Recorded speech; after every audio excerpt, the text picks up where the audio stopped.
Havia muito cabelo na cabeça da Clarice comparado à última vez que a gente tinha visto ela há 5 anos. Longos fios lisos e negros escorriam pelas suas costas delicadas e femininas, entrelaçando-se na minha mão no momento em que eu a abracei. A Tatiana também notou a clara mudança física da Clarice. Uma mulher que antes media 1,65 m, pesava 97 quilos, tinha o cabelo bem curtinho, Joãozinho. Agora, ali na nossa frente, era uma mulher que transmitia uma aura reconfortante e uma estética delicada. A Clarice disse que estava com saudade do pequeno caos de Juazeiro. Ela disse que as coisas na Alemanha eram muito lentas. Ela disse que o clima era gostoso, o ar era agradável, mas que lá ninguém acompanhava o ritmo dela. Ela também disse que sábado ela ia para a fazenda da família dela e que lá iria acontecer o primeiro culto da Irmandade da Colheita Eterna. Seriam 2 dias ali de ritual para purificação, consagração e agradecimento. E ela convidou a gente para ir porque eles estavam aceitando novos membros. Oi, eu sou a Cibele e sejam bem-vindos à Terra do Medo. Fala oi, Vitor. Oi, gente. Vocês já sabem que a gente costuma trazer aqui contos que vocês mandam pra gente, que os nossos inscritos mandam pra gente. E hoje a gente vai contar um conto aqui de terror, mas de uma forma muito especial. Porque quem mandou esse conto de hoje pra gente foi uma editora, a editora Necrópole. Eles mandaram 2 contos pra gente ler pra vocês. E hoje a gente vai ler o conto chamado O Gado. Quem escreveu o conto de hoje foi o Luiz Miguel Vieira dos Santos. E esse conto já foi publicado num livro chamado Contratos Infernais. E sim, gente, é um conto de ritual. Eu adoro esse tema. E se você quiser comprar esse livro, a gente vai deixar o link aqui pra vocês. A gente vai deixar também no Instagram, tudo certinho da editora, pra vocês conhecerem eles. E eu espero que vocês gostem do conto de hoje, porque eu amei. Obrigada, editora Necrópole, por ter mandado esses contos maravilhosos pra gente. E vamos então continuar a história de hoje. Naquele dia, a gente combinou de se encontrar às 8 horas da noite no restaurante Flor de Girassol, pra gente comer o famoso galeto da Dona Perpétua. Quando o relógio marcava 8h15, a Clarice entrou no restaurante. Mais beijos e abraços ocorreram até a chegada do garçom. Pedidos feitos. Papo vai, papo vem, o assunto Irmandade da Colheita Eterna pairou sobre a mesa como um nunca mais, soando como um corvo agorento. Quando a gente questionou a ela se aquilo era uma seita, ela preferiu chamar de comunidade religiosa, soava menos ofensivo. Eles sacrificavam gado e cordeiro pra colheita mesmo, assim, em troca de prosperidade na vida, no trabalho, e isso era meio assustador. Eu ainda tava um pouco confusa sobre o que a Clarice tinha falado, explicado pra gente. Então eu pedi pra ela simplificar mais o que ela queria dizer com rituais de fertilidade da terra. De modo simples, ela explicou pra gente que no sábado eles iriam se reunir em casa, eles vestiriam roupas brancas com aventais verdes, fariam um grande círculo com tochas e dando as mãos uns aos outros, e aí começaria o ritual de orações. Nesse momento, era um momento de agradecimento, eles só agradeceriam por estarem ali mais uma vez. No nosso caso, a gente agradeceria por estarmos lá pela primeira vez. No final disso, nos benzeríamos com óleo sagrado, o que daria encerramento ao ritual da noite. Já no domingo, a gente iria para a fazenda, sacrificaríamos um gado em um momento de oração ali, e para finalizar, sacrificando um cordeiro mais jovem. E assim encerraríamos a noite fazendo um churrasco com a carne do sacrifício para que a gente fosse purificado a partir daquele momento. Ela disse que é simples e o resultado sempre foi muito efetivo. Tudo que a gente já almejou algum dia seria realizado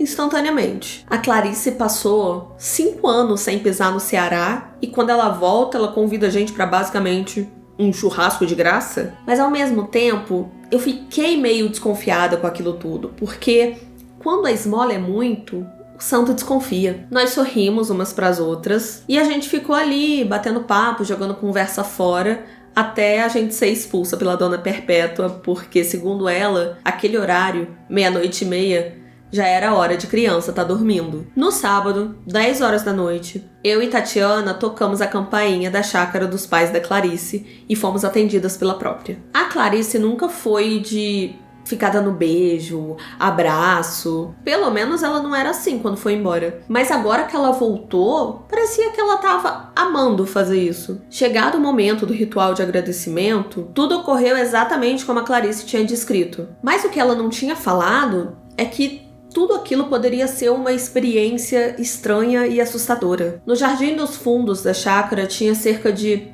30 pessoas vestidas de branco com avental verde. A maioria delas tinha cabelos longos e negros, iguais aos da Clarice. Sei lá, talvez fosse um pré-requisito para participar do grupo. No espaço de dentro do círculo de tochas, que ainda estavam todas apagadas, tinha um recipiente arredondado contendo um líquido viscoso e inodoro de cor marrom. Por mais que tivesse tanta gente naquele lugar, tudo estava muito calado, provocando um silêncio gritante que incomodava minha percepção. Todos para o círculo de fogo, falou um senhor com uma voz grossa, porém rouca, que aparentava ter ali seus 70 anos. Tinha o cabelo longo e escuro como a noite. No seu pescoço pendia um chifre de boi. Em seu busto, um avental verde. Nas suas mãos, manchas da mesma cor do líquido que estava no recipiente no meio da roda. Obedecemos a ordem, demos as mãos e o ritual começou. Murmúrios e vozes incompreensivas preencheram todo o ambiente. Todos estavam de olhos fechados e mãos dadas quando eu resolvi dar uma olhada pela pequena abertura das minhas pálpebras. Tatiana apertava minha mão com força. Ela estava com medo. Desde pequena ela fazia isso. Tentava encontrar conforto em mim, mesmo quando eu compartilhava o mesmo sentimento que ela. A chama das tochas se intensificavam com cada palavra solta no ar. Palavras essas, exclamadas pelo Senhor, que guiava o ritual e que não pertenciam ao nosso idioma. Soavam como ordens, e assim as chamas cresciam e o calor aumentava, até que Ave Moloch foi proferido pelo mesmo homem. Todos soltaram as mãos na mesma hora e abriram seus olhos. As chamas das tochas se intensificaram, penetrando o calor nos nossos órgãos e ossos. Antes, o que apresentava laranja vívido com rajadas de vermelho e amarelo tornaram-se azul, tons em safira e cobalto. O fogo fato. O som de palmas e agouros preencheu o ar quando o fogo normalizou. E a seguir, cada um dos presentes caminhou até o altar e banhou as mãos e os pés naquele líquido desconhecido. Por fim, nós trocamos ali cumprimentos e nos despedimos do grupo. Clarice nos levou até o portão de sua casa e se despediu da gente com admiração e orgulho dos seus melhores amigos. Ela estava super animada e perguntou pra gente se a gente tinha gostado. Eu menti.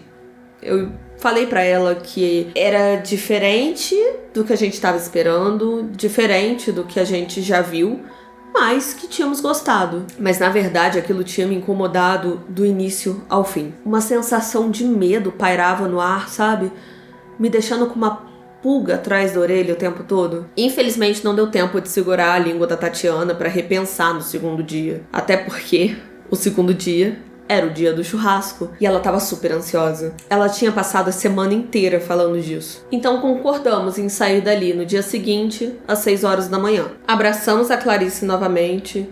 O cheiro do perfume dela já tava me enjoando a cada abraço. Nós chamamos um Uber e fomos pra casa. Naquela noite eu não consegui dormir direito. Meus pensamentos transitavam nas avenidas do meu cérebro. O meu corpo tava tenso. Eu suava frio. E eu tinha espasmos repentinos quando eu finalmente conseguia pegar no sono. Eu acho que eu dormi coisa de 1 hora, assim. Eu vi o dia clarear e a Tatiana acordar como se nada estranho tivesse acontecido no dia anterior. Às 5h50 da manhã chegamos à casa da Clarice e às 6 horas o ônibus estava saindo de lá. O dia já iniciou de forma estranha. Eu não estava entendendo por que a gente estava indo de ônibus se cada pessoa do culto tinha o seu próprio carro e que, por sinal, eram todos carros de alto padrão. A viagem aconteceu em eterno silêncio. Eu continuava muito tensa e a Tatiana estava em estado de alerta. E isso era muito raro de acontecer. Eu não sei o que deu nela, também não sei o que ela viu, se ela viu alguma coisa, mas eu percebi que ela não queria mais estar ali. E pra te falar a verdade, eu também não. Depois de termos percorrido 139 quilômetros em 2 horas e meia, entramos numa pequena vila chamada Piripiri e continuamos seguindo por uma estrada de terra por cerca de meia hora até que chegamos numa fazenda. Uma fazenda afastada de qualquer vestígio de civilização. O terreno era bastante isolado, era muito amplo, cercado por mata fechada mesmo, onde havia cantos de pássaro e zumbidos de insetos. Descemos do ônibus ainda em silêncio e caminhamos até o casarão. O dia até que aconteceu de forma bem tranquila. Almoçamos, conversamos sobre os mais variados assuntos, demos uma volta pela fazenda, conhecemos a fazenda. À noite, tivemos que nos preparar para a segunda parte do ritual. Fomos todos até o celeiro, que era um pouco mais afastado do casarão e que tinha ficado lacrado o dia inteiro. Nas grandes portas eram passadas correntes com grandes cadeados que foram abertos pelo mesmo homem que tinha dirigido o ritual na noite anterior. Quando o ambiente nos foi apresentado, eu e Tatiana dávamos as mãos. Nesse momento, a gente apertou as mãos com força em sincronia, quando nos deparamos com crânios de bois e vacas que estavam exibidas nas paredes do celeiro. As tochas, ainda apagadas, guiavam até um altar e nele tinha uma arca de imersão. Um recipiente que futuramente receberia algo grande e pesado. O homem que ordenava o ritual explicou a todo mundo no recinto que tinham novos membros, se referindo a mim e a minha irmã, e que agora seríamos novos servos e posteriormente grandes mestres. Palmas e louvores foram proferidos a nós, até que, de repente, o silêncio cortou o ar, dando início à cerimônia. As chamas que desenhavam o caminho até o altar foram acendidas, sozinhas, como se estivessem ligadas a um dispositivo automático. Eram intensas, quentes, quase incômodas. O mestre da cerimônia colocou seu avental verde e ordenou que todos fizessem o mesmo. Em seguida, em cima do altar,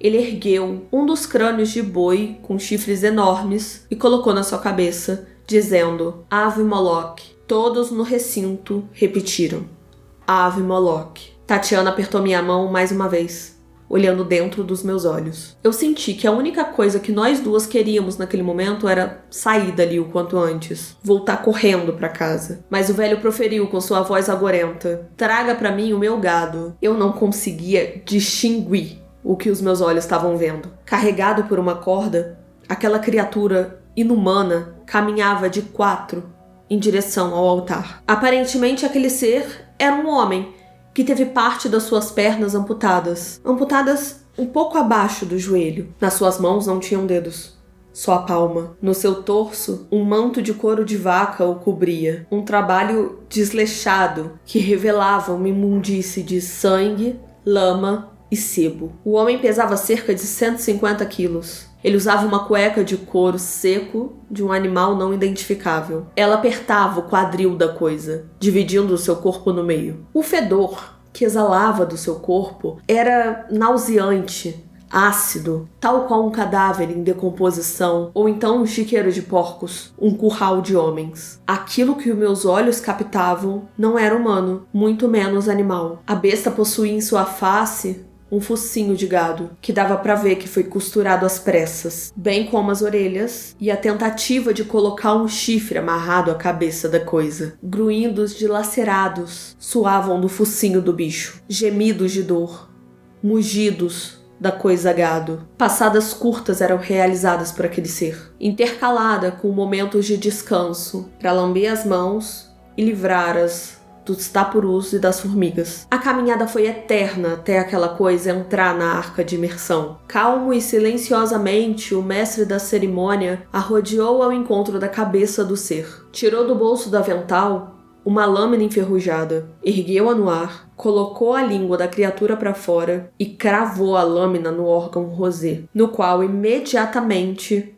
começou a escorrer sangue. Sangue denso, pingando em gotas de chuva no chão de madeira. Lágrimas escorriam pelos meus olhos e o meu corpo já não respondia a nenhum estímulo. Eu não estava mais sentindo a Tatiana apertar minhas mãos, mas eu sabia que ainda estava ali. Ainda não satisfeito com tamanho horror e agonia, o mestre de cerimônias inseriu com muita brutalidade a mesma lâmina no crânio daquela criatura que jazia na arca. Sangue jorrava por todo lado, forte, denso, como uma tempestade de verão. Eu já não aguentava mais olhar. Até que aquele homem realizou um dos seus últimos atos. Levou à sua boca a fenda da cabeça suada e sedenta do seu gado, que jorrava sangue, e embebedou-se com aquele líquido escarlate. A plateia estava inerte. Observavam aquela cena de terror como se já tivessem acostumados com tamanha brutalidade. Com a boca lambuzada de sangue, o velho exclamou com alegria e satisfação: "Agora traga para mim o meu carneiro." Eu senti os meus braços serem puxados, mas não para ser levada até o altar, e sim para me libertar da Tatiana, que agora gritava e esperneava nos braços de um dos homens do grupo. Arrancaram as roupas dela, cortaram seu cabelo com uma lâmina, amordaçaram